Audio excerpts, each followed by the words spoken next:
Come with me into the field for a little chit chat.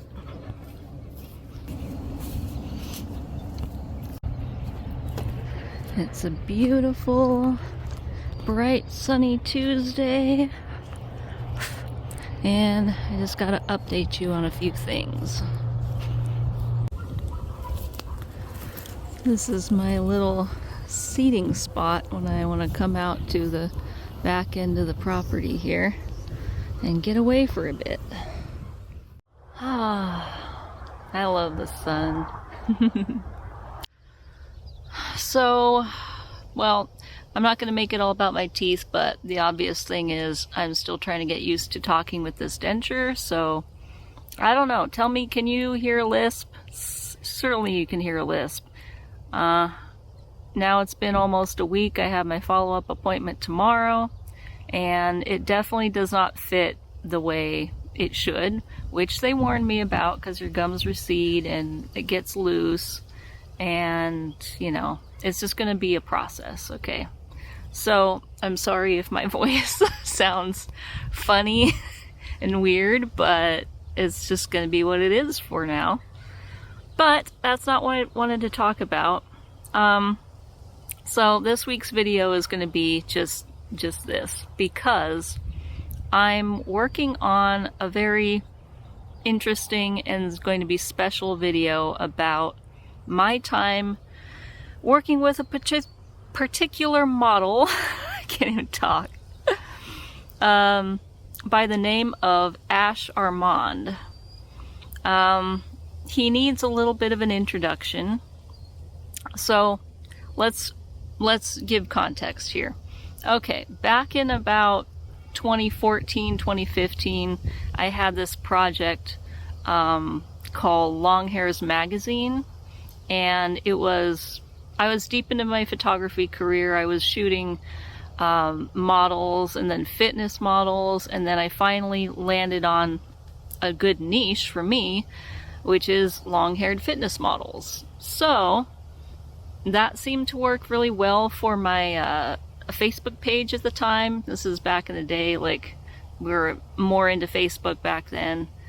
And so I found this guy on a site called Model Mayhem. And I don't want to give away the whole story because like the video is going to be this story, but I just need to preface this because on this channel I really haven't talked anything about my former photography career.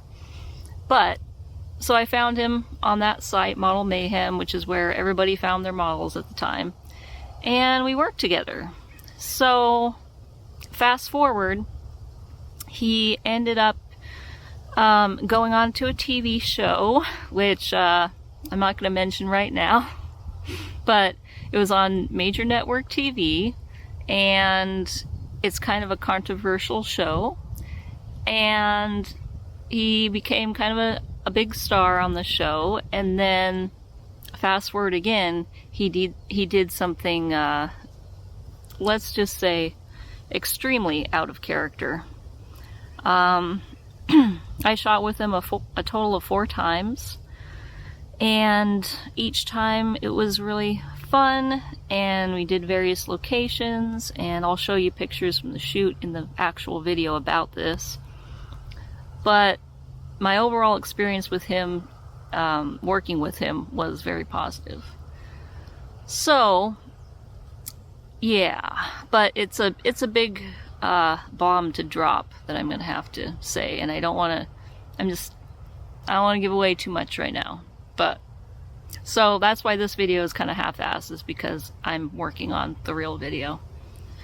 So moving on from that, I'm pretty excited because another thing I haven't really talked much about on this channel is my novel that I've been writing since honestly roughly about the same time frame, around 2015, 2016, somewhere along those lines. And yeah, it's been a really long process. I'm trying to like keep this thing down. It feels like it's wanting to pop up. And so I've been so distracted by work, my caregiving jobs and everything, that I really haven't been able to do much writing, like, for many, many months. Like, it's been a very long time since I've been dedicated to actually working on it on a daily basis. And to be honest, I probably don't have time to work on it daily at the moment either. But I just wanted to share with you, like, if as a creative person, doesn't that feel so good when you, like, actually pick up a project that you've set down for a long time, and, like, you get your head wrapped into it again, and you understand what you're trying to do and where it's going, and you can just, like, the next phase of it, the next chapter of it just kind of reveals itself.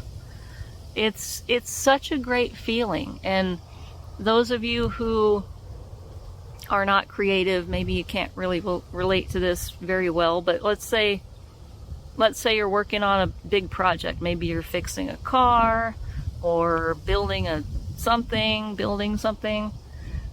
You know, whenever you understand what that next step is, it's really, really cool. And you're able to, like, see it all clearly, and you see where you are in the project.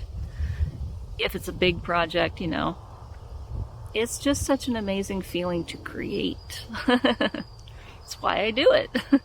You know, and I don't really have the time to devote to it right now because I'm trying to get out of debt. I'm trying to, like, I got to pay for all these surgeries on my mouth. I've got to, you know, get my emergency savings back up after everything. So, like, I'm really focused on money right now. But I just got up this morning a little bit early and the house was quiet, and I was able to open the file and read what I had previously written and then decide, like, okay, this is the next step. And it was very clear, and now I have a direction. Because sometimes you'll get into a project and you just kind of get lost, you know? It's like you had all this passion and excitement in the beginning. It's kind of like a relationship, really. Like, you have that honeymoon phase where you're like, oh, this is going to be great. I'm going to do, you know, you see the whole story arc ahead of you. But then you get to the messy middle. And I hate the middle because I hate maintenance. I hate, like, trying to figure out, you know, step by step by step. It gets tedious. The excitement of the new is over. I just don't deal well with middles and maintenance. But if you can just allow yourself to sit in that mess for a while, long enough, let your brain work on it in the background, put it on the back burner, but, like, keep thinking about it, then eventually you can really figure things out without too much effort if you're willing to be patient. And like I said, I've been working on this project for a very, very, very, very long time. But, you know, I'm not out here trying to, like, be a full-time writer. This is just a hobby. I do plan to publish it and release it when it's done, but there's no rush, clearly. It's gonna be done when it's gonna be done. And I've known that about myself as a creative, like, especially, like, photography was completely different. You just do the shoot, edit the photos, turn them out. The turnover on photography is way different than writing, for me personally. Writing takes a lot of, like, marination. In the words of one of my favorite people, if not my favorite person that ever existed, Michael Jackson, in his This Is It concert, they were doing rehearsals and stuff, and there was something about a part of the performance, and he was just like, and we gotta let it simmer. We gotta let it bathe and simmer in the moonlight.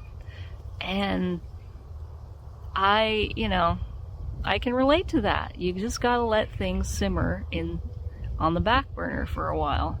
And that's where the juicy stuff really starts to happen. The flavor, if you think about cooking. things that come together quick and fresh, they have a lot of flavor too. But if you slow cook, if you let it marinate, if you let it just barely come to that little simmer in the moonlight on the back of your stove, you condense the flavors and they deepen and they just create something that's greater than the sum of their parts. You know, you don't taste any one flavor over the other. It's just kind of like this wall of goodness and cohesion and just something truly magical. So that's what this novel is going to be. And I just hope that if you're working on something that's taken you a really long time and there's nobody there to like applaud you, there's nobody patting your back every step of the way, there's no validation coming from the outside, just know that if you have the fortitude to stick with it, it'll pay off. You know, even if, you know, I release this book and it sells 2 copies, there's going to be 3 books. So like I'm learning how the publishing industry works and learning what I will and won't be willing to do to get things sold. You know, it's not about selling, it's about creating the actual product, creating the book, telling the story. So if you're willing to actually sit there and complete the project, no matter how long it takes you, that in and of itself is an accomplishment nobody can touch, you know? Nobody can take that away from you. And it's definitely going to be worth a lot to you when it's done. And it's worth doing. So, don't give up, creatives. Don't give up. Yeah, okay. That's kind of my spiel for the day, I think. I have to get ready to go to PT for my shoulder. It's getting better. And then go to work and all the usual stuff. So I hope you're having a great day. And if you're not, just cry it out and let yourself feel your feelings and try to have a better day tomorrow. You know? Sometimes you got to do that. Sometimes you have to just let yourself go for a bit and go through all the tumultuous parts of being human. But then work them into that story. Work them into that project, because it'll make it all the richer. Have a good one, guys. Bye!